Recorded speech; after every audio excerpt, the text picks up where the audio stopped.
Hi guys, കഴിഞ്ഞ ദിവസം ഒരു റിച്ച് കല്യാണത്തിന് പോയ കഥയാണ് നിങ്ങൾ കേൾക്കാൻ പോകുന്നത്. ചെന്നപാടെ കണ്ടത് ബൊഫെ, പൊറോട്ട, അപ്പം, ചിക്കൻ സ്റ്റൂ, ചിക്കൻ ഫ്രൈ, പിന്നെ പപ്പടം, അത് കഴിഞ്ഞ് ഫ്രൈഡ് റൈസ്, പിന്നെ ഫ്രൂട്ട് സാലഡ്, എല്ലാവിധ സാധനങ്ങളും ഉണ്ടായിരുന്നു. ഞങ്ങളെല്ലാത്തിൽ നിന്നും ഓരോന്ന് വിധം മേടിച്ച് കുറച്ചായിട്ട് വാങ്ങിച്ച് അവിടെ കൊണ്ടുവച്ച് കഴിച്ചു. 2 പിള്ളേർക്ക് സെപ്പറേറ്റായിട്ട് പ്ലേറ്റും എടുത്ത് വാങ്ങേണ്ടി വന്നു.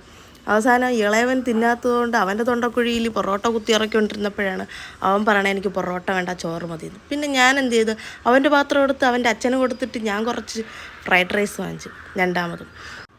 ഹയ്യടാ കോളടിച്ചെന്ന് പറഞ്ഞ് അവൻ്റെ അച്ഛൻ എന്നെ നോക്കി. ഞാൻ പറഞ്ഞു നിങ്ങൾ തന്നെ കഴിച്ചോ എന്ന് പറഞ്ഞ് പുള്ളിക്കാരൻ്റെ കയ്യിൽ പ്ലേറ്റും കൊടുത്തിട്ട് അപ്പോഴത്തേക്കും അവൻ പറയണം അവന് വെള്ളം വേണമെന്ന്. ഒടുവിൽ വെള്ളത്തിൻ്റെ കുപ്പിയിൽ അടപ്പ് തുറക്കാൻ വേണ്ടി കഷ്ടപ്പെട്ടുകൊണ്ടിരുന്നപ്പോഴാണ് വെള്ളത്തിൻ്റെ കുപ്പി തുറന്ന് നേരെ വീണത് ചേട്ടൻ്റെ മടിയിലേക്ക്. ഇനിയിപ്പോൾ ആൾക്കാരെന്ത് കരുതും? പുള്ളിക്കാരെ ഇച്ചിച്ചി പാത്തിയാണെന്ന് കരുതൂലേ? അതൊക്കെ തുടച്ചിരുന്നപ്പോഴത്തേക്കാണ് ഐസ്ക്രീം കണ്ടത്. പിന്നെ എല്ലാവരും കൂട്ടത്തോടെ ഐസ്ക്രീമിൻ്റെ അടുത്ത് പല ഫ്ലേവറും ഒരു 4-5 എണ്ണം വെച്ച് എല്ലാം തിന്നുകയാണ്. പിന്നെ പതിയെ വീട്ടിലേക്ക് സ്കൂട്ടായി. അപ്പോൾ അത്രേ ഉള്ളൂ. ബൈ.